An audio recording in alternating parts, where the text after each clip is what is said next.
What happens to your body if you never exercise once in your life? Let's be clear about what we mean. Not someone who skips the gym sometimes, not someone who had a lazy year. We are talking about a person who never does anything deliberately physical, ever. What actually happens to that body over a lifetime? And the answer goes much deeper than you think. The muscles. Within 2 weeks of complete inactivity, measurable muscle loss begins. Your body is constantly rebuilding itself. When you use your muscles, it keeps rebuilding. When you don't, it stops. Why maintain something nobody is using? After years of a sedentary life, simple tasks start becoming difficult. Getting up from a chair, carrying groceries, climbing one flight of stairs. And here is the part nobody expects. Less muscle means a slower metabolism. Muscle burns calories even at rest. Lose the muscle, and weight gain becomes almost automatic. Not from overeating, just from having a smaller engine. The heart. The heart is a muscle.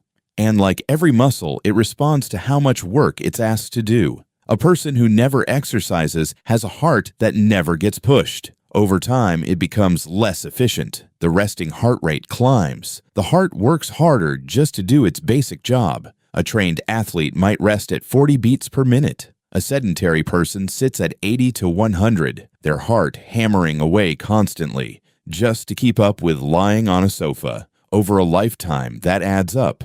Heart disease, stroke, high blood pressure, not arriving dramatically, just quietly, consistently. Like a bill nobody is reading, but everyone will eventually have to pay. The brain. This is the part people least expect. When you exercise, your brain releases a protein called BDNF. It acts like fertilizer for brain cells.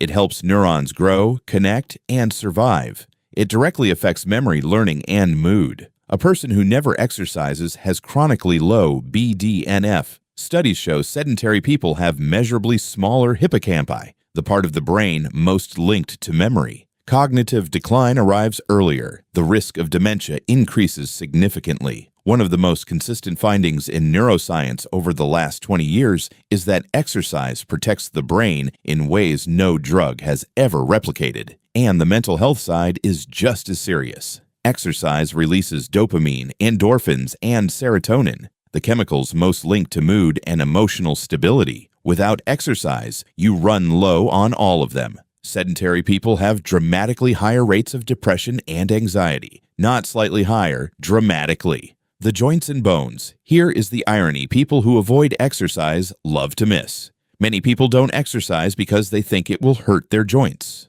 So they rest. They protect themselves, and in doing so, cause the exact damage they were trying to avoid. Cartilage has no direct blood supply. It gets nutrients from the fluid around it. That fluid only moves through compression and movement. When you stop moving, the cartilage slowly starves. A lifetime of no exercise leads to stiff, degraded joints. Cartilage thins. Inflammation builds. Pain develops. The pain that makes movement feel dangerous was partly caused by avoiding movement in the first place. Bones follow the same logic. Exercise stimulates bone density. Without it, bones never reach their full strength. And when natural decline kicks in after your 30s, there is no buffer. The risk of fractures increases dramatically. A single fall in later life can be catastrophic. What it actually looks like by their 40s, a person who never exercised has less muscle, weaker bones, a struggling heart, low BDNF, and degrading joints. They feel tired faster. They get breathless easier. Tasks that used to cost nothing start costing everything. By their 60s and 70s, the question is no longer fitness. It is independence. Can they live alone? Can they get up if they fall? Can they carry their own groceries? Exercise was never really about looking good. It is about how long you remain the person who does things, rather than the person things are done for. The good news. The body is extraordinarily good at recovering. Studies show that starting exercise in your 50s, 60s, or even 70s produces real improvements. Muscle rebuilds. Bone density increases. Heart efficiency improves within weeks. Mood lifts. Memory sharpens. You don't need a gym. You don't need to suffer. 150 minutes of moderate activity per week. 21 minutes a day. A walk. A bike ride. something that makes you breathe slightly harder than normal. That is the threshold where most of the major benefits begin. The body kept a running tab the whole time. The good news is, it also accepts late payments.